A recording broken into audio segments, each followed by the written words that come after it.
ওই চোরাচুরি করিয়া বাড়ি চলে গেছে গো। বাড়ি যাওয়ার পরে তার পায়ে ব্যথা শুরু হয়েছে।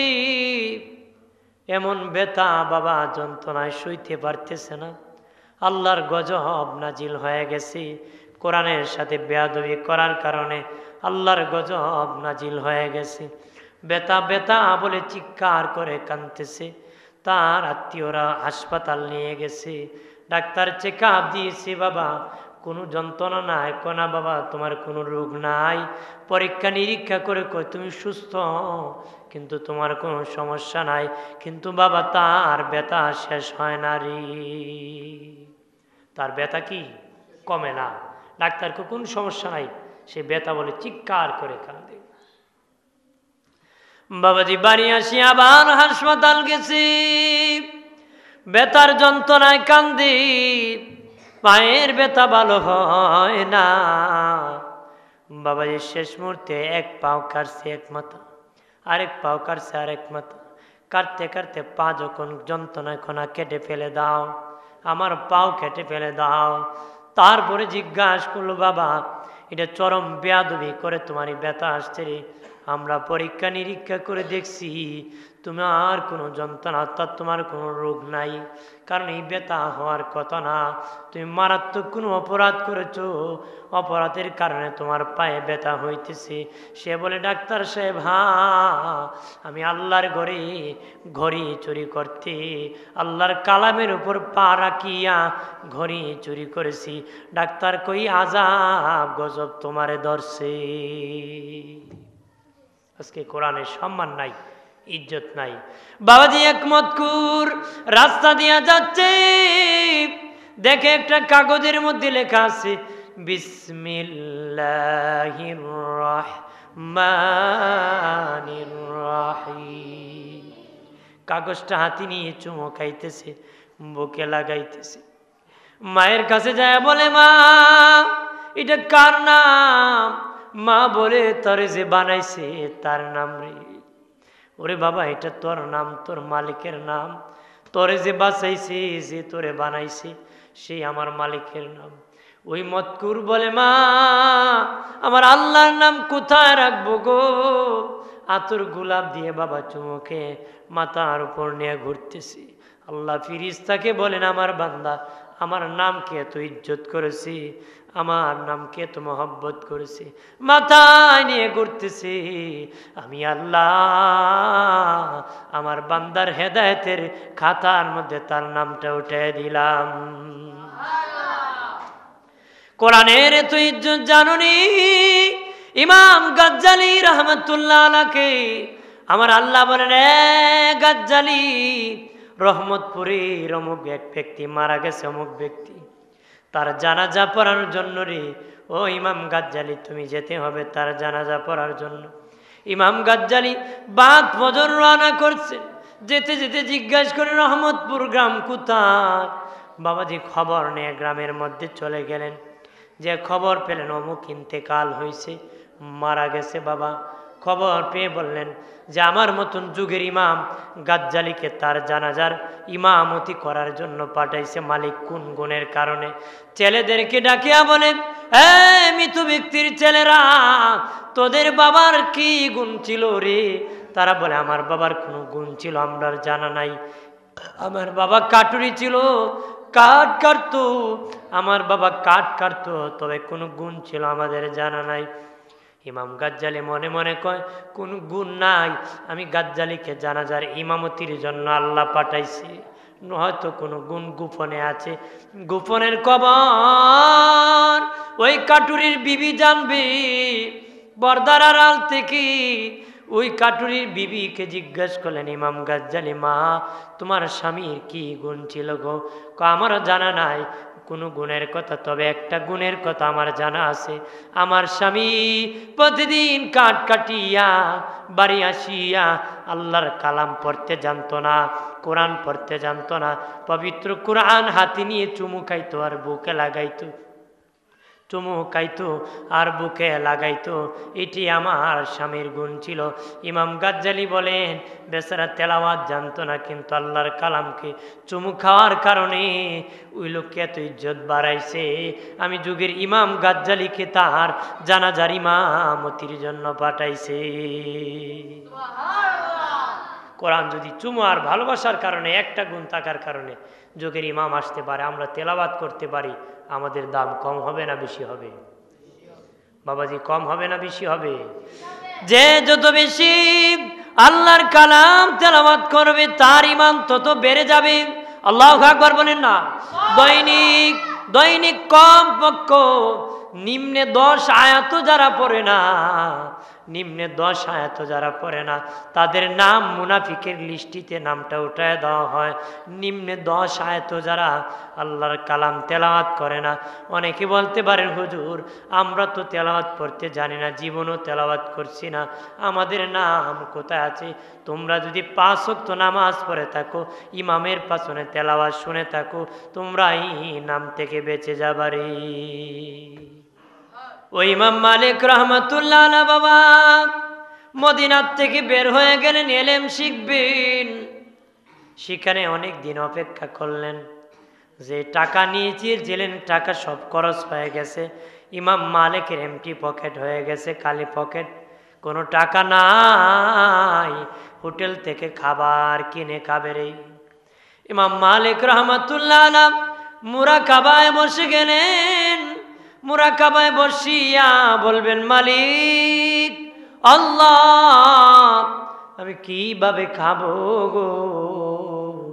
আল্লাহ বলেন ইমাম মালিক সামনে একটা হোটেল আছে, ওই হোটেলের মালিকের একটা মাসালা দরকার, তোমাকে এই মাসালা আমি শিখিয়ে দিচ্ছি। হোটেল মালিককে বলবা আমাকে একবেলা খাওয়াইবা, আমি কোনো টাকা দিতে পারবো না, তবে মাগনা খাবো না, আল্লাহর কালামের একটা মাসালা শিখাবো, এর বিনিময়ে তুমি আমারে খাওয়াইবারে। ধনী লোক ডেকে বলে রে মুসাফির খাবার এত সস্তা নয় রে, তুমি একটা মাসালা শিখাইবা আর তোমাকে আমি একবেলা খাওয়াই দিব, তবে আমি খাওয়াইতাম যুগের ইমাম মালিককে যদি পাইতাম। ডিয়ার সুন্নাহ সুন্নিয়তের সত্যবাণী মেহেদী হাসান। এই লোকটা মরে গেছে, কবরে কঠিন আযাব তার নাজিল হয়েছে, আযাব চলতেছে। তার বিধবা বিবির ঘরে একটা সন্তান এসেছে। সন্তান যখন কথা বলে শিখেছে বাবা, তখন তার মা মক্তবে ভর্তি করে দিছে, মক্তবে ভর্তি করে দিছে। হুজুর পড়াইছে আউযু বিল্লাহি মিনাশ শাইতানির রাজিম। আমার আল্লাহ বলেন ফেরেশতারা রে, আমার এই বান্দার শিশু বাচ্চা কচি জবানে আমার প্রশংসা করেছে, আর তার বাচ্চা কচি জবানে আমার প্রশংসা করেছে রে। আমি আল্লাহ তারই বাচ্চার জবানের উসিলায়, আমার প্রশংসার উসিলায় তার বাবার কবরের আযাব কিয়ামত পর্যন্ত মাফ করে দিছি। তাহলে মাদ্রাসায় বা আল্লাহর কালাম পড়াতে লাভ লস নাই, এখানে লাভ আছে লস নাই। আল্লাহ বলেন আর রহমান আল্লামাল কুরআন খালাকাল ইনসান, দয়াল আল্লাহ কোরআন শিখাইয়া মানুষ বানাইছে। কেন সাপো? দয়াল আল্লাহ কোরআন শিখাইয়া মানুষ বানাইছে। বাবাজি আল্লাহর বলার ভঙ্গিতে বলেছে কোরআন শিখাইছে আল্লাহ আগে, মানুষ বানাইছে আল্লাহ পরে। কিন্তু স্বাভাবিকভাবে আমি আগে আসছি, তারপরে কোরআন শিখছি। স্বাভাবিকভাবে মানুষ আগে আসে, তারপরে কোরআন শিখে। আল্লাহর বলার ভঙ্গিতে আল্লাহ বুঝাইছেন কোরআন শিখাইয়া আমার আল্লাহ মানুষ বানাইছে। আল্লাহর বলার ভঙ্গিতে আল্লাহ বুঝেছি কোরআন শিখাইয়া মানুষ বানাইছে। মানুষ আবার দুই প্রকার, এক প্রকার জন্মগত মানুষ, আর এক প্রকার মানুষ হলো গুণওয়ালা মানুষ।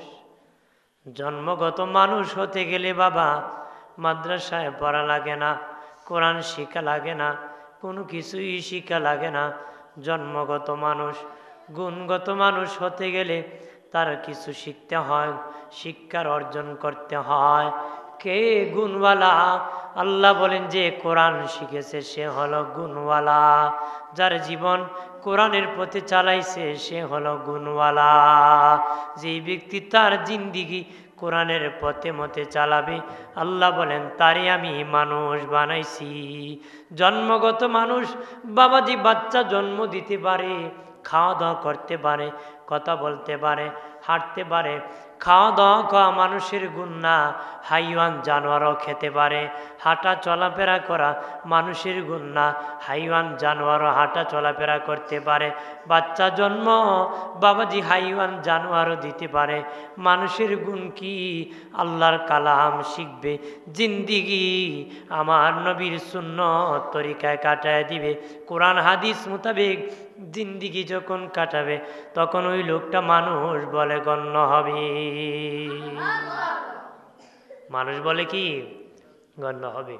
তাহলে কোরআন যারা শিখছে তারাই মানুষ হইছে, তারা হলো গুণওয়ালা। যারা মন গড়া চলে তারা জন্মগত মানুষ। এজন্য আল্লাহ কোরআন শিখে মানুষ বানাইছে, অর্থ হলো কোরআন শিখাইয়া মনুষ্যত্ব ফিরে দিয়েছে, জান্নাতি বানাই দিয়েছে। আর কোনো মানুষ জাহান্নামে যাবে না। জন্মগত মানুষ জান্নাতে যেতে পারে না, তার গুণ থাকতে হবে। কি থাকতে হবে? গুণ থাকতে হবে। ওয়াজ নসিহত করা মাইকের নাম ওয়াজ না, পোস্টারের নাম ওয়াজ না, প্যান্ডেলের নাম ওয়াজ না। মাইক করলেন, প্যান্ডেল করলেন, পোস্টার করলেন, ওয়াজ হলো না, বিচার দিতে হবে। যদি সেখানে ওয়াজ হয় প্যান্ডেলেও সওয়াব হবো, মাইকেও সওয়াব হবো, পোস্টারেও সওয়াব হবো। পোস্টারও কি? আল্লাহ আমাদেরকে খাওয়াইলো, হাঁটা চলাফেরার ক্ষমতা দিল, বাচ্চা জন্ম দিলেন, সব ঠিক রাখলেন, আল্লাহর ইবাদত করলেন না, এগুলার বিচার দিতে হবে। কি দিতে হবে? আর যদি আল্লাহর ইবাদত করেন এগুলো ইবাদত হয়ে যাবে। সুবহানাল্লাহ বলি না? আপনি যদি ইবাদত করেন আপনার খাওয়ার হিসাবটা, খাওয়াটা ইবাদত হবে। আল্লাহর গোলামি করলে ঘুমটা আপনার ইবাদত হবে। আর না করলে কি দিতে হবে? বিচার দিতে হবে আদালতে দাঁড়িয়ে। আমার প্রাণের বাবাজিরা রে, খেয়াল করেন ভালো করিয়া, আমার আল্লাহ কোরআন নাজিল করেছেন। কোরআন ছিল পাথরের মধ্যে, কোরআন ছিল বাকলের মধ্যে, বাবাজি গাছের চালের মধ্যে, মাটির মধ্যে। কোরআন এইভাবে যেভাবে আমাদের কাছে আছে ওইভাবে ছিল না বাবা। উসমান গনি জিন্নুরাইন রাদিয়াল্লাহু তাআলা আনহু যখন খেলাফত আমলে বসলেন তখন তিনি সব একত্র করে এইভাবে কোরআন লেখলেন। এইভাবে একত্র করে উনি কোরআন লেখলেন। পড়তে পড়তে বললেন, যালিকাল কিতাবু লা রাইবা ফীহি। উনি এতটুক পরে চোখের পানি ছেড়ে কান্না শুরু করলেন। এতটুক পরে চোখের পানি ছেড়ে কান্না শুরু করে দিলেন। কাঁদতেছেন আর আকাশের দিকে তাকাইতেছেন, আকাশের দিকে তাকাইতেছেন, আবার মুস্কি হাসতেছেন। সাহাবায়ে কেরাম বলেন, উসমান গনি ভাই একটু আগে কান্না শুরু করলেন, এখন দেখি মুস্কি হাসেন আর আকাশের দিকে তাকান। উসমান গনি বলেন, মানুষ যখন কোনো কিছু লেখে মূল কপির থেকে ফটোকপি যাচাই করে। আমার কাছে মূল কপি নাই, আমি যে কোরআন লিখেছি যাচাই করব। সন্দেহ নাই আয়াতে আসিয়া ওই কিতাবের মধ্যে কোনো সন্দেহ নাই। আমার ভয় এসে গেল আমি লিখতে নিয়ে একটু ওলট পালট হয়ে গেল। আমার আল্লাহ লৌহে মাহফুজের কোরআনটা আমার সামনে তুলে ধরেছে। আমি দেখে দেখে কম্পিয়ার করে দেখেছি, আমি উসমান গনি যেমনি লিখছি লৌহে মাহফুজে ঠিক তেমনি কোরআনটা আছে। আমি যেইভাবে লেখছি লৌহে মাহফুজে সেইভাবে লেখা আছে। সুবহানাল্লাহ বলেন না। আমার প্রাণের বাবাজিরানি, খেয়াল করেন ভালো করিয়া, কোরআনও আল্লাহর কথা, তাওরাত আল্লাহর কথা, ইনজিল আল্লাহর কথা। যত কিতাব আল্লাহ নাজিল করেছিলেন সহিফা সহ নবীদেরকে দিয়েছিলেন, সব আল্লাহর কথা। আল্লাহর কথা তো সব এক সমান, কিন্তু সবচেয়ে দামি হলো কোরআন। কোরআনকে যদি বলো কোরআন তোমার দাম কেমনে বাড়ছে রে কোরআন, কোরআন বলবে আমার দাম বেড়েছে মুস্তাফা নবীর কদমে কদমে, রাহমাতাল লিল আলামিনের কদমে কদমে আমি ঘুরেছি, এই কারণে আমার দাম আমার আল্লাহ বাড়াই দিছে। বাবাজি, তাওরাত তো আল্লাহর কিতাব, তাওরাত যাকে দিয়েছেন সেই নবীকে আল্লাহ বলছেন পাহাড়ে আসো। কই জিবরিলকে বলেন নাই কিতাব নিয়ে নবীর কাছে যাও, নবীকে বলছেন পাহাড়ে আসিয়া নাও। কোন নবীকে সমুদ্রের পারে আসতে আমার আল্লাহ বলেছেন, কোন নবীকে পাহাড়ে আসতে বলেছেন, চৌরাস্তাতে আসতে আল্লাহ বলেছেন। এক এক নবীকে এক এক জায়গায় আনিয়া কিতাব দিয়েছেন। বলছেন বাড়ি পাঠাবো না, না, আল্লাহ বলেছেন অমুক সময় ওই জায়গায় আসবা, আমি আল্লাহ তোমাকে কিতাব দান করব। কিন্তু আমার নবীকে আল্লাহ বলেন নাই ওই জায়গায় আসলে তোমাকে কিতাব দিব।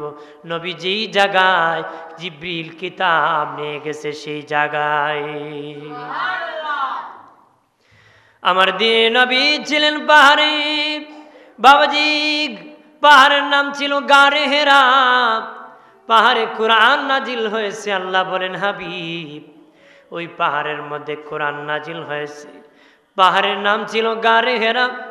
আর আপনি নূরের নবীর কদম লেগেছে গো নবী, আপনার কদম লেগেছে আর কোরআন নাজিল হয়েছে। দুই নূর পাহাড়ে লেগেছে।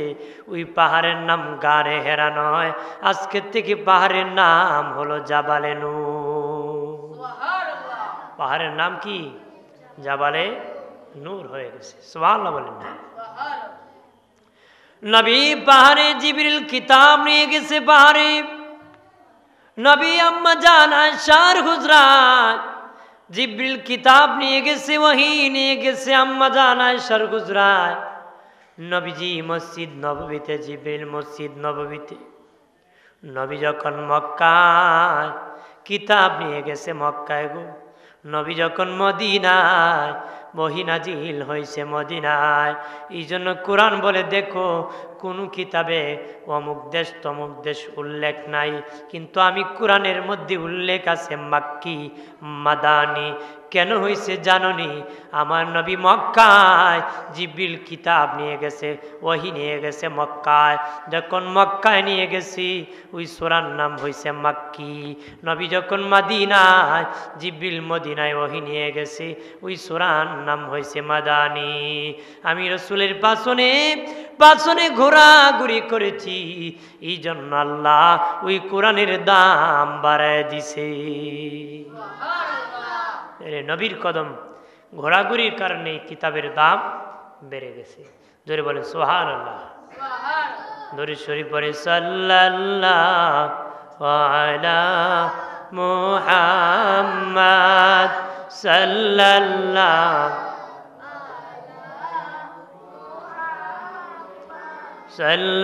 সাল্লাল্লাহু আলা ওয়াসাল্লাম সাল্লাল্লাহু আলাইহি মাদ সাল্লাল্লাহু আলাইহি ওয়াসাল্লাম। আমল নামায়ে দুরূদ শরীফ বেশি যার, হাসরের দিন সুপারিশ আগে তার সাল্লাল্লাহু আলা বলেন না মোহাম্মদে আদ সাল্লাল্লাহু আলা মুহাম্মদ সাল্লাল্লাহু আলাইহি ওয়াসাল্লাম। আমার প্রাণের বাবাজিরা রে, দুই ব্যক্তির ইন্তেকালের পরে কবরের মাটি মেশকের হয়ে গিয়েছিল, মেশকের ঘ্রাণ বের হয়েছিল। বাবাজি তাদের মাটি, কবরের মাটি মেশক হয়ে গিয়েছিল। একজন হলেন মহিলা আর একজন হলেন পুরুষ। মহিলাদের মধ্যে মা ফাতিমাতুজ জোহরার ইন্তেকালের পরে যখন কবরে রাখা হয়েছিল, কবরের মাটি মেশক হয়ে গিয়েছিল রে। আর একজন হলেন ইমাম বুখারী রহমতুল্লাহ আলাইহি। ইমাম বুখারী রহমতুল্লাহ আলাইহি যখন ওনাকে দাফন করা হয়েছিল, ওনার কবরের মাটি মেশক হয়েছিল।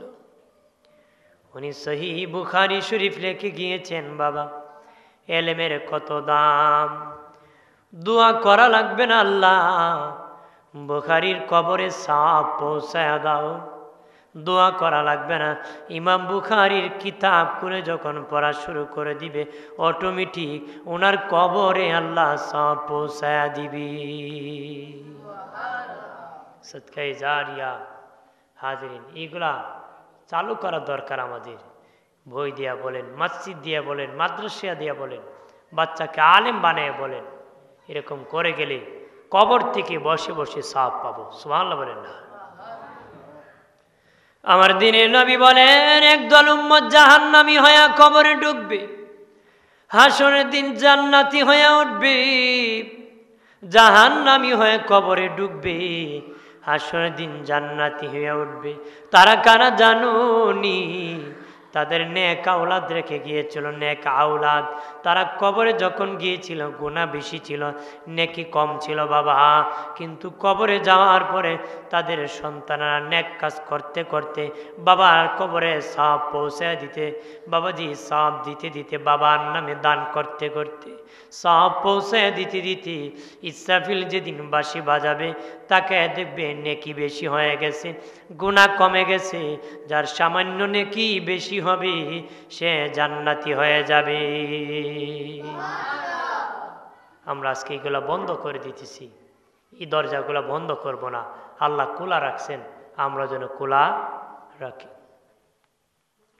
বন্ধুরে আমার, খেয়াল করেন ভালো করিয়া, আল্লাহর কুদরত। কোরআনকে আল্লাহ এত সহজ করে দিয়েছেন বাবাজি। একটা বাংলা বই কয়েক পাতার, আগা থেকে মাথা মগস্ত বলতে পারবে না রে। কিন্তু এত লম্বা 30 পারা কুরআন একটা ছোট্ট বাচ্চা মগস্ত বলতে পারে। কোরআন কোথায় আছে? সিনার মধ্যে আছে, কিন্তু সিনা কাটলে পাওয়া যায় না রে। আল্লাহ এত দয়ালু, এত দয়া করেছে, এত মায়া করেছে। মায়া ছাড়া এই কুরআন হেফাজত করা যাবে না রে। যে চাবে সে গ্রহণ করতে পারবে। আল্লাহ বলেন, কোরআনকে আমি সহজ করে দিয়েছি বান্দা বান্দি, এই কুরআন তোমাদেরকে জান্নাতের পথ দেখাবে। একটু চিল্লায় বলেন সুবহানাল্লাহ। এই কোরআন আমাদেরকে জান্নাতের পথ। কোরআনের সম্মান এখন কমে গেছে বাবা। বহু কোটিপতি আছে, গোয়াল ঘরের উপরের মধ্যে কোরআন রেখে গেছে বাবা। এইরকম বেয়াদবি করবা না রে। আল্লাহর কালামের মজবুতি সম্মানই করবা, সম্মান করবা। বাড়ির দামি জিনিস ঢাকিয়া রাখতেছে পর্দা দিয়া বাবা। বড় মেশিন পর্দা দিয়ে ডাকছে, টিভি পর্দা দিয়ে ডাকছে, কিন্তু আল্লাহর কালামকে কাপড় দিয়া ঢাকে না রে। যদিও ডাকে, বাবা মরে গিয়েছিল, কাফনের কাপড় একটু বেশি ছিল, ওটা দিয়ে ঢাকিয়া রাখছি। ডাকছে তো ডাকছি, বছরে কত বছর যায়, একদম ধোয় না রে, একদিনও ধয় না। আল্লাহর কালামের এত বরকত জানুনি। আল্লাহর কালাম যদি চোখ দিয়া তাকে তাকে দেখরে, আল্লাহর কালাম যদি চুমু খাও, তাও আমার আল্লাহ আমল নামার মধ্যে সওয়াব দিবে।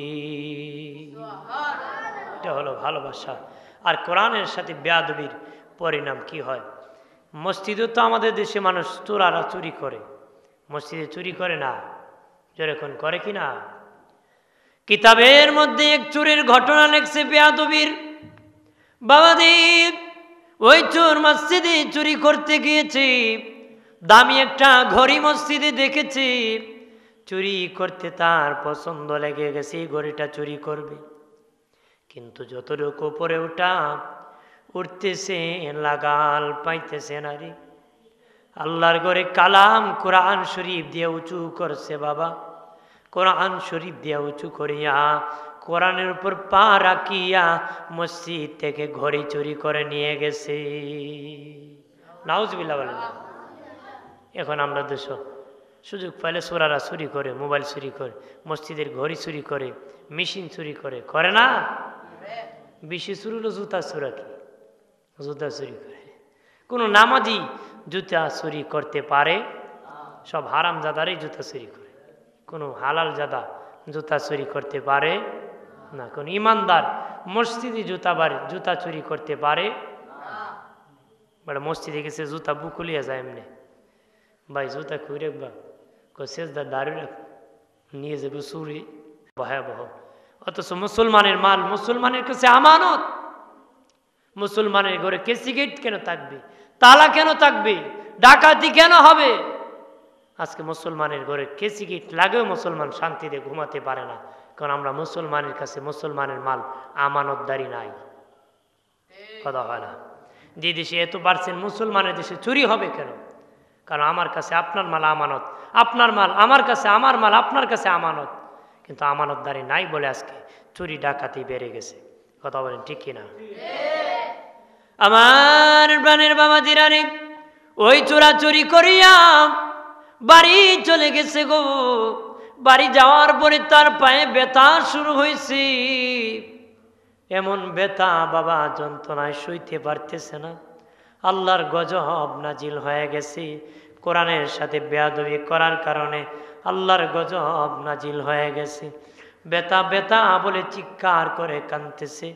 তার আত্মীয়রা হাসপাতাল নিয়ে গেছে, ডাক্তার চেক আপ দিয়েছে, বাবা কোনো যন্ত্রণা নাই, কোনা বাবা তোমার কোনো রোগ নাই। পরীক্ষা নিরীক্ষা করে কয় তুমি সুস্থ, কিন্তু তোমার কোনো সমস্যা নাই। কিন্তু বাবা তার ব্যথা শেষ হয় না রে, তার ব্যথা কি কমে না।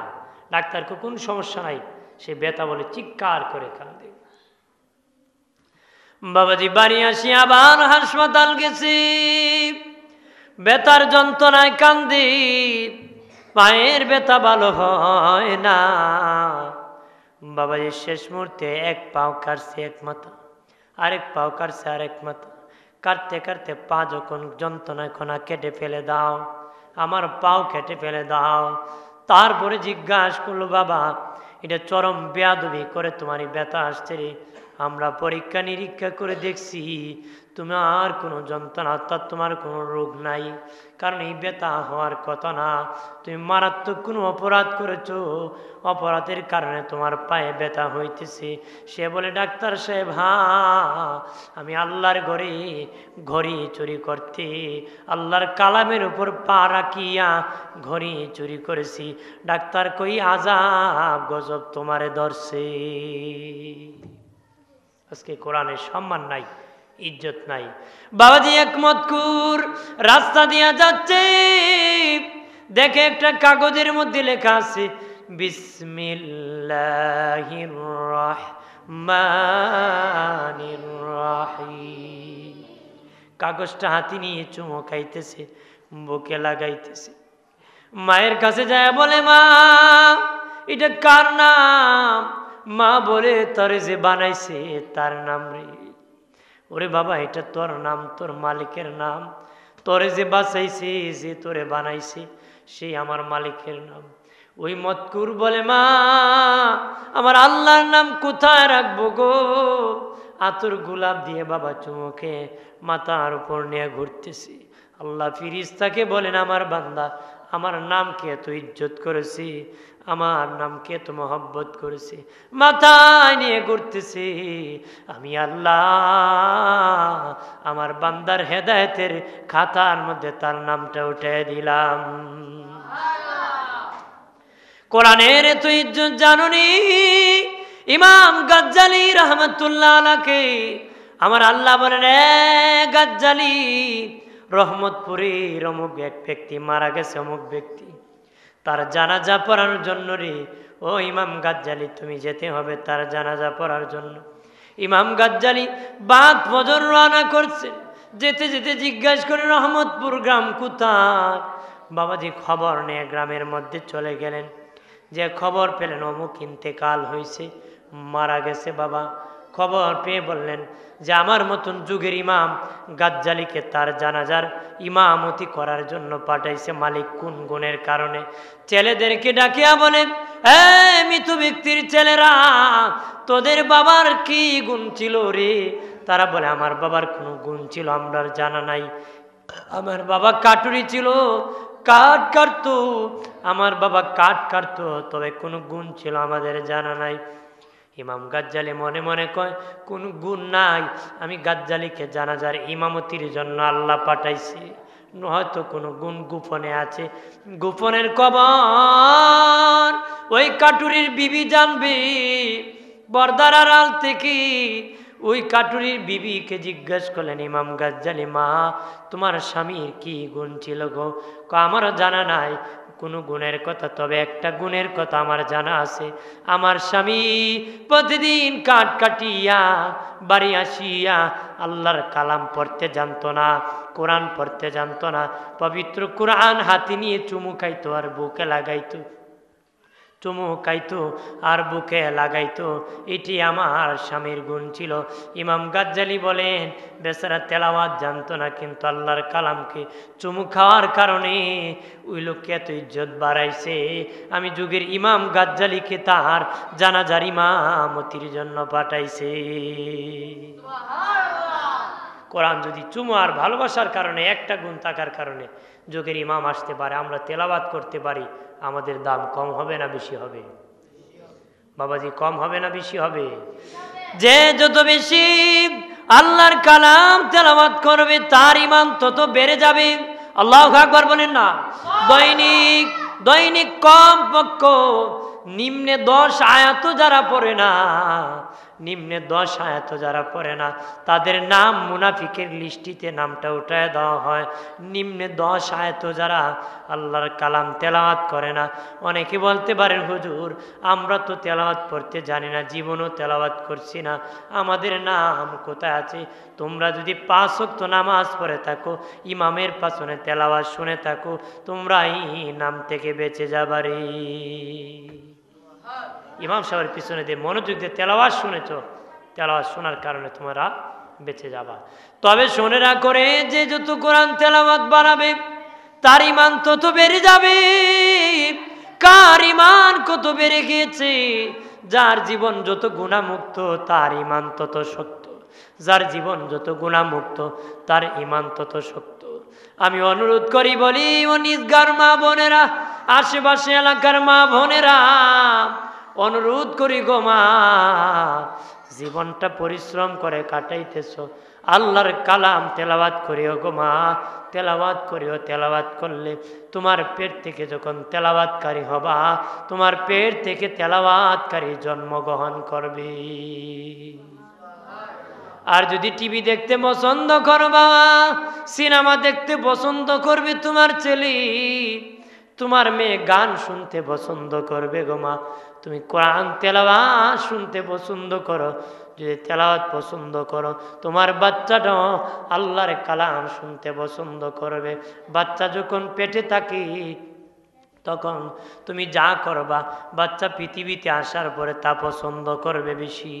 এই জন্য আব্দুল কাদের জিলানী, গৌসুল আজম মহিউদ্দিন আব্দুল কাদের জিলানী রহমতুল্লাহ আলাইহি, যখন ওনার উস্তাদ ওদের কাছে মা ভর্তি করে দিয়েছিলেন, পড়তে পড়তে 18 পারা পর্যন্ত উনি পড়ে ফেলে দিয়েছিলেন। উস্তাদ বলেছিল, আব্দুল কাদির তুমি এত মুখস্থ কেমনে করলা? আমার গাউসে বাগ বলেছিলেন, আমার আম্মা জান 18 পারার হাফেজ ছিলেন, আমার মামাকে পেটে রেখে 18 পারা তেলাওয়াত করেছিলেন, এই জন্য আমি আব্দুল কাদির মায়ের পেট থেকে 18 পারা মুখস্থ করেছি। এই জন্য পেটে আপনি যা করবে বাচ্চা তা করবে।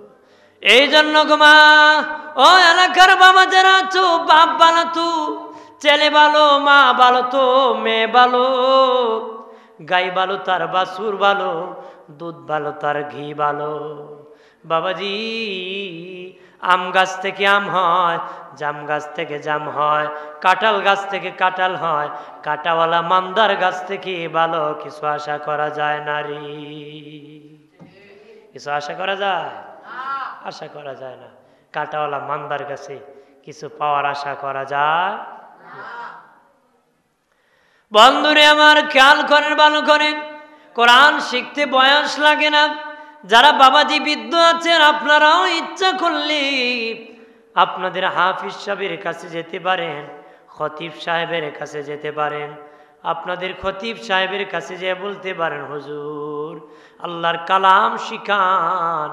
অবশ্যই হুজুর শেখানোর চেষ্টা করবে, কারণ এই শিখানোটা নবী হুজুরদের কাছে আমানত রেখে গেছেন। হুজুররা দায়িত্ব পেয়েছে দিন শিখানো, নবী আলেমদের কাছে এই দায়িত্ব দিয়েছেন আমানতদারি। অবশ্যই হুজুর আমানতদারি রক্ষা করবে, উনি আপনাকে শিখাবে। আপনি লজ্জাবোধ করলে হবে না, হাসরের দিন জাহান্নামী হয়ে যাবেন, তখন লজ্জাবোধ তো করলে হবে না। এখন লজ্জাবোধ করেন, হাসরের দিন জান্নাতি হয়ে যাবেন। সুবহানাল্লাহ বলেন না? আরো জোরে বলে। একজন মহিলা আমার দিনে নবীর কাছে আসিয়া বলে, ও মায়ের নবী, দিনে নবীজি, আমার ঘরে কোনো ছেলে সন্তান মেয়ে সন্তান হয় না, আমার ঘরে কোনো বাচ্চা কাচ্চা নবীজি হইতেছে না গো। মায়ার নবী, আমার স্বামী ইচ্ছা করেছে আবার আর একটা বিয়ে করে ফেলবে গো নবী, তখন আমি কি করব? আপনি একটা ব্যবস্থা করে দেন। আল্লাহর নবী বলেন, মা তুমি কি আল্লাহর কালাম পড়তে পারোনি? মহিলা বলে, হ্যাঁ ইয়া রাসূলুল্লাহ, আমি আল্লাহর কালাম পড়তে জানি। নবী বলেন, যাও যাও, প্রতিদিন বাড়ি যাইয়া এশারের নামাজ পড়িয়া উজু করিয়া আবার ঘুমানোর আগে সূরা মারিয়াম তেলাওয়াত করে তুমি বুকের মধ্যে ফু দিয়া ঘুমায়া থাকবা, আমার আল্লাহ তোমাকে একটা সন্তান দান করে দিবে। ঠিকই আমল শুরু করছে মহিলা। কিছুদিন পরে অনুভব করলো পেটে বাচ্চা গিয়েছে, জন্মগ্রহণ করছে, বাচ্চা নবীর কাছে নিয়ে আসছে। দিনের নবীর কাছে আসিয়া বলে, মায়ের নবী একটু দোয়া করে দেন, আমার বাচ্চা যেন দিনের খেদমত করতে পারে। নবী হাত বুলাইয়া দিয়ে দোয়া করে দিলেন। ওই বাচ্চার বংশ দেখি অসংখ্য মুহাদ্দিসিনে কেরাম, মুফাসসিরিনে কেরামের জন্মগ্রহণ করেছে। কোরআনের বরকত, নবীর দোয়া। জোরে বলে সুবহানাল্লাহ। আরে জোরে বলে আল্লাহুম্মা সাল্লি আলা মাওলানা মুহাম্মাদ ওয়া আলা মাওলানা। মক্কা নগরে মদিনা শহরে এলেন দিনের নবীজি, ইসলাম প্রচার করে নবী, শুয়ে রইলেন মদিনায়। আল্লাহুম্মা সাল্লি আলা, মারহাবা,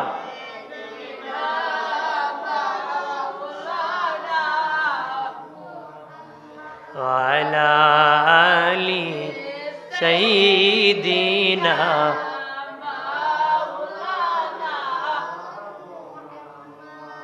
আমার প্রাণের বাবা জিরানি, কোরআন এত দামি সম্পদ, আল্লাহর কালাম এত দামি সম্পদ, যে কোরআন যায় পেয়েছে দুনিয়ার সব সে পেয়ে গেছে।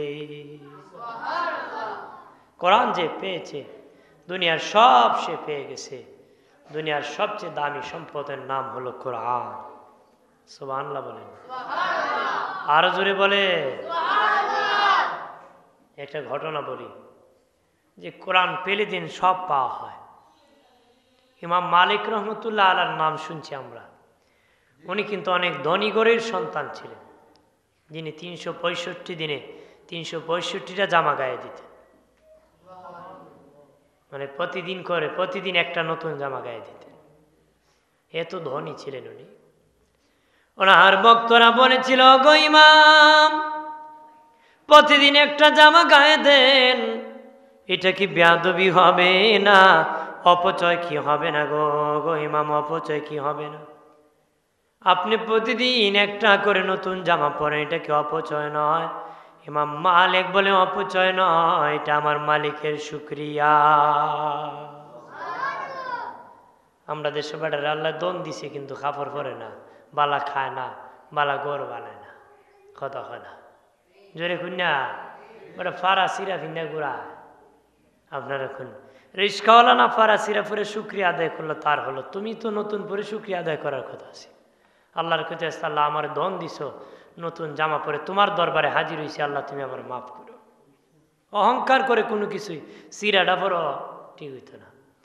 এই জন্য আমরা আরেকজন গরিব মানুষ খুব, আল্লাহ তুমি আমার এত গরিব বানাইছো, আমার চিরা কাপড় পেয়েও তোমাকে ভুলি নাই, রাগ করি নাই।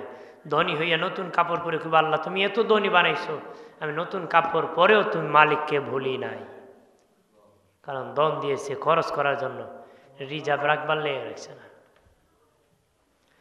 আমার বানের বাবা দিরানি, এই জন্য টাকা থাকলে দান করবেন, টাকা থাকলে হজ করবেন, টাকা থাকলে মসজিদে দান করবেন, মাহফিলে মাদ্রাসায় দান করবেন, এতিমকে খাওয়াবেন, মানুষকে সহযোগিতা করবেন, ধার দিবেন। তাহলে আমার আল্লাহ তোমাকে রহমত আর বরকত দিয়ে দিবি, রহমত বরকত দিয়ে দিবি। ওই ইমাম মালিক রহমতুল্লাহ আলাইহি বাবা মদিনার থেকে বের হয়ে গেলেন, এলেম শিখবেন। সেখানে অনেক দিন অপেক্ষা করলেন। যে টাকা নিয়েছিলেন, টাকা সব খরচ হয়ে গেছে। ইমাম মালিকের এমটি পকেট হয়ে গেছে, খালি পকেট, কোনো টাকা নাই। হোটেল থেকে খাবার কিনে খাবে রে। ইমাম মালিক রহমতুল্লাহ আলাইহি মুরাকাবায় বসে গেলেন। মুরাকাবায় বসিয়া বলবেন, মালিক আল্লাহ, আমি কিভাবে খাবো গো? আল্লাহ বলেন, ইমাম মালিক, সামনে একটা হোটেল আছে, ওই হোটেলের মালিকের একটা মাসালা দরকার, তোমাকে এই মাসালা আমি শিখিয়ে দিচ্ছি। হোটেল মালিককে বলবা আমাকে একবেলা খাওয়াইবা, আমি কোনো টাকা দিতে পারবো না, তবে মাগনা খাবো না, আল্লাহর কালামের একটা মাসালা শিখাবো, এর বিনিময়ে তুমি আমারে খাওয়াইবারি। ধনী লোক ডেকে বলে, রে মুসাফির, খাবার এত সস্তা নয় রে, তুমি একটা মাসালা শিখাইবা, আর তোমাকে আমি একবেলা খাওয়াই দিব। তবে আমি খাওয়াইতাম যুগের ইমাম মালিককে যদি পাইতাম। আরো জোরে বলেন না। বেটা আমি খাওয়াইলাম নে, যদি যুগের ইমাম মালিক রে এইতাম। খাওয়ান চাইছে কেডা? ইমাম মালিক নিজে চাইছে। ইমাম মালিক রহমতুল্লাহ আলাইহি মনে মনে বলেন, এখন যদি বলি আমি ইমাম মালিক, বলবে দেখো খাওয়ার জন্য নাম বিক্রি করে ফেলছে, লজ্জা হবে, আমি আর বলতে পারবো না। বাবাজি না খেয়ে শুধু সোনার মদিনার দিকে রওনা করলেন। পাথরের মধ্যে পেটে বাঁধিয়া, গামছা বাঁধিয়া, গাছের মধ্যে দরিয়া, কষ্ট করিয়া সোনার মদিনা ইমাম মালিক চলে গেলেন। ধনীয় বিকাল বেলা হোটেল লাগাইয়া বাড়ি ফিরেছে। বাবাজি ধনীর একটা উপযুক্ত মেয়ে ছিল, বিয়ের উপযুক্ত ছিল। তার বিবি বলতেছে, স্বামী মেয়েকে বিয়ে দিবে না। তখন ওই ধনী কয়, বিবি বিয়ে দিব রে। তখন দিব যখন দুনিয়ার সবচেয়ে দামি সম্পদ আমার মেয়েকে দিব, তা দিয়ে আমি বিয়ে দিব। বিবি বলে না না, দামি সম্পদ তুমি দিতে পারবা না। বিবির সাথে ঝগড়া বাজাইয়া স্বামী কয় যদি না দিতে পারি তুমি তালাক। কেদা হয়? যদি আমার মেয়ের বিয়েতে দামি সম্পদ উপহার না দিতে পারি তুমি তালাক। তুমি কি মানে এটা বড় সোজা কথা, এটা কিতা কথা? সোজা কথা। বউর হইলাম বেলা সারি দিন তোমারে তালাক দাঁড়াইমু। এই জন্য বেটা সোজা হইলিছে, যদি আমার মেয়েরে দামি সম্পদ না দিতে পারি তুমি কি তালাক। বন্ধুরে আমার, বিবি কান্নায় ভেঙ্গে পড়ে গেল, ডেকে বলে স্বামী, ও স্বামী, তোমার মেয়েকে দামি সম্পদ দিবা, আমাকে কেন তালাক তালাক বললারি? ওই ধনীও চিন্তায় পড়ে গেল, আমি দিতে পারবো নি দামি সম্পদ, আমি দিতে পারবো নি, আমি দিতে পারবো নি দামি সম্পদ। আলেম ওলামাদেরকে ডাকছে, তারা কো জীবনে কোনোদিন তুমি দিতে পারবা না, মেয়ে বিয়ে দিলে তোমার বিবি তালাক হয়ে যাবে রে। বিবি যদি রাখতে চাও মেয়ে বিয়ে দেওয়া যাবে না রে। মেয়ে রাখলে মেয়ে বিয়ে দেওয়া যাবে না, যদি বিবি রাখো মেয়ে বিয়ে দেওয়া যাবে না। মেয়ে বিয়ে দিলে বিবি থাকতো। সব আলেম ওলামা বলে হ্যাঁ, মেয়ে বিয়ে দিলে বিবি তালাক হয়ে যাবে। তখন বাবাজি চিন্তায় পড়ে গেল। সব আলেম ওলামা মিলিয়া মিটিং করিয়া কয় ধনী, আমরা সমাধান দিতে পারবো না রে, এই সমাধান তুমি পেতে চাও হাটিয়া সোনার মদিনায় চলে যাও। যুগের ইমাম ইমাম মালিকের কাছে গেলে মনে হয় রে এই মাসালার সমাধান পেতে পারো রে। ধনী বাবা সোনার মদিনার দিকে রওনা করছে। যাকে একবেলা খাওয়ায় নাই তার দরবারে আল্লাহ কানে ধরে পাঠাইতেছে। ওই ধনীর আল্লাহ কানে ধরে তার দরবারে পাঠাই। ওই ধনী যখন সোনার মদিনায় চলে গেল, চেহারা দেখে দেখে ওই লোককে খাবার দেই নাই। এক বেলা আমার কাছে খাইতে চেয়েছিল, আমি তাকে খাবার দেই নাই। তিনি হলেন ইমাম মালিক। পাশে যাইয়া জোরহাত ধরিয়া চোখের পানি ছেড়ে কান্নাকাটি করে বলে, আমি জানতাম না আপনি যুগের ইমাম মালিক, যদি জানতাম চরম বেয়াদবি করতাম না রে। ইমাম মালিক কান্নায় ভেঙ্গে পড়ে গেলেন। বলেন ধনী, ও ধনী, যেদিন তোর দোকানে আমি গিয়েছিলাম বলেছিলাম যে একটা মাসালার সমাধান দিব, যদি দাও এর বিনিময়ে এক বেলা আমি খাবো। ওই দিন যদি তুমি ধনী আমারে এক বেলা খাওয়ায়া দিতারে, ওরে ধনী আজকে কষ্ট করে সোনার মদিনা হাঁটিয়ে আসা লাগতো না। ওই দিনই আমি ইমাম মালিক তোমার এই মাসালার সমাধান দিয়ে আসতাম। ওই দিনই তোমার ফতোয়ার মাসালার সমাধান দিয়ে আসতাম। ইমাম মালিক রহমতুল্লাহ আলাইহি বলেন, আরে ধনী, ধনী, চিন্তিত হয় না রে, চিন্তিত হয় না, যাও বাড়ি যাও, তোমার মেয়ের বিবাহর ব্যবস্থা করো, তোমার মেয়ের বিবাহর ব্যবস্থা করো। ব্যবস্থা করিয়া বিয়ে যখন হয়ে যাবে, আর এর আগে বাজার থেকে আল্লাহর কালাম 30 পারা কিনে তুমি নিয়ে যাবারে। কিনিয়া নিয়া তোমার মেয়ে আর মেয়ের জামাতা যখন একত্র হবে, তখন দুজনকে একত্র করে আল্লাহর কালাম কোরআনুল কারীম তাদেরকে তুমি উপহার দিয়ে বলবা, দেখো দুনিয়ার সবচেয়ে দামি সম্পদ আল্লাহর কালাম উপহার দিয়েছি। ওই দামি সম্পদের পথ মত অনুসরণ যদি করতে পারো, তোমাদের জন্য আমার আল্লাহ দামি জান্নাত রেডি রাখছে।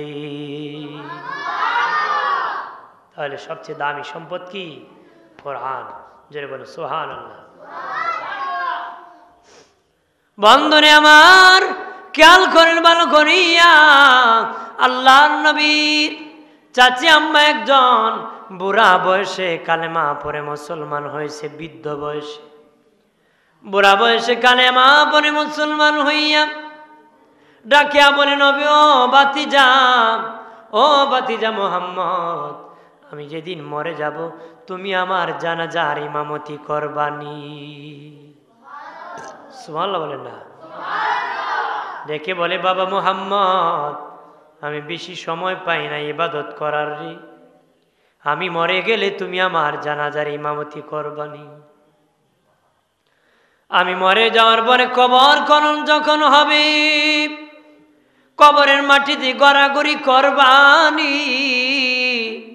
নবী বলেন, কেন গো চাচি আম্মা, আপনার কবরের মধ্যে গড়াগড়ি করব? নবীর চাচি আম্মা বলে, ভাতিজা তোমার খেদমত করেছি, সেবা আমি করেছি, জীবনে দেহ মুবারকে মশা মাছি বসতে দেখি নাই। ওই নূরের বদন মুবারক যদি আমি চাচি আম্মার কবরের মধ্যে লেগে যায়, আমার কবর জান্নাতের বাগান হয়ে যাবে। এরপরে বাবা নবীর চাচি আম্মা বলে, ভাতিজা সর্বপ্রথম মামার কবরের মাটি তুমি দিবানি। নবী বললেন ঠিক আছে। ইন্তেকালের পরে নবী নিজে জানাজার ইমামতি করলেন, কবরে নামিয়া গড়াগড়ি করিয়া নবী গড়াগড়ি করলেন।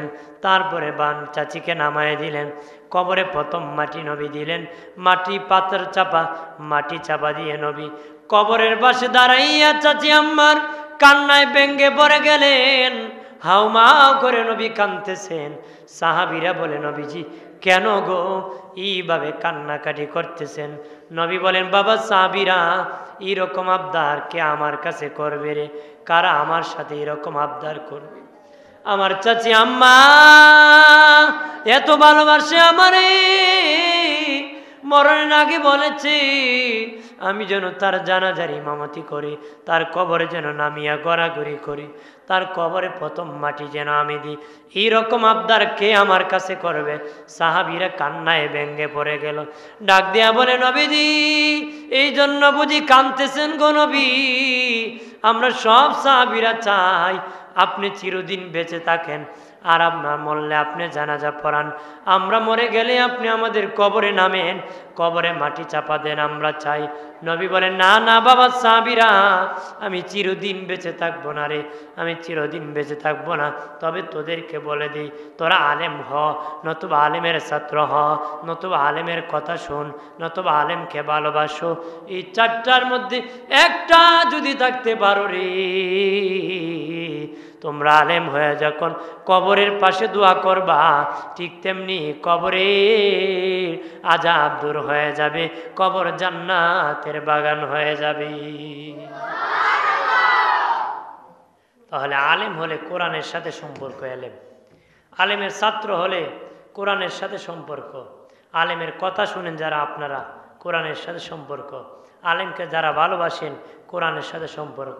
জান্নাতের পথ হলো আল্লাহর কালাম, এত দামি সম্পদ যে কোরআন ছাড়া জান্নাতে যাওয়ার কোনো রাস্তা, কোরআন ছাড়া জান্নাতে যাওয়ার কোনো পথ নাই। জান্নাতের পথ হলো কোরআনের পথ। কথা বলেন ঠিক কিনা? আল্লাহুম্মা সাল্লি আলা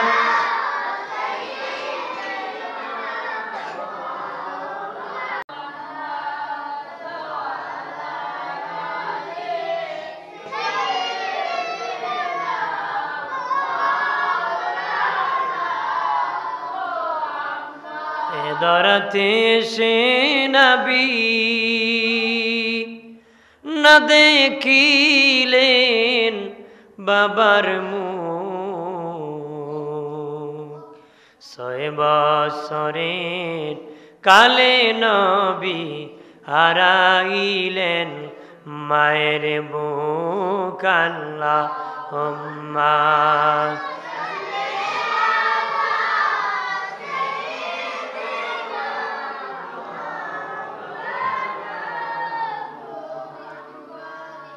আলা আলি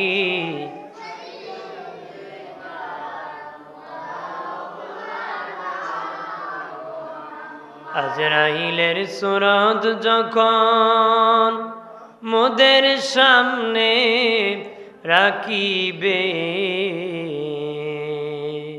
সেই নিদানে রাইখ গো আল্লাহ নবীর দিদার নসিবে আল্লাহুম্মা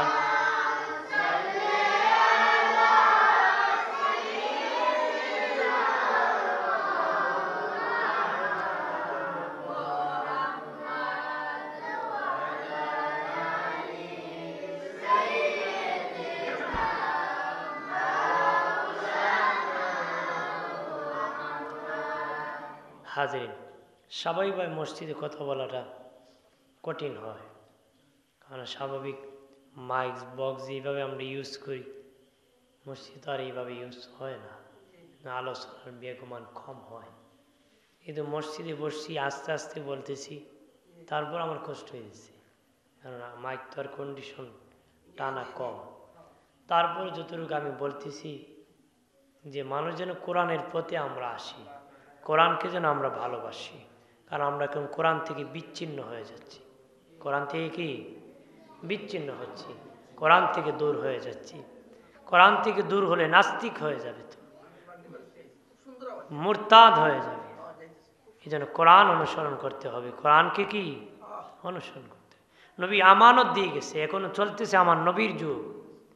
নবীর যুগ চলে না, নবীর যুগ কার যুগ? এখন আমার নবীর যুগ। দায়িত্ব পালন করতেছে উলামায়ে কেরাম, চলতেছে আমার নবীর যুগ। সুবহানাল্লাহ বলেন। আমার নবীর পরে তো আর কোনো নবী আসবে না, আমার চলবে আমার নবীর যুগ। মারহাবা বলে।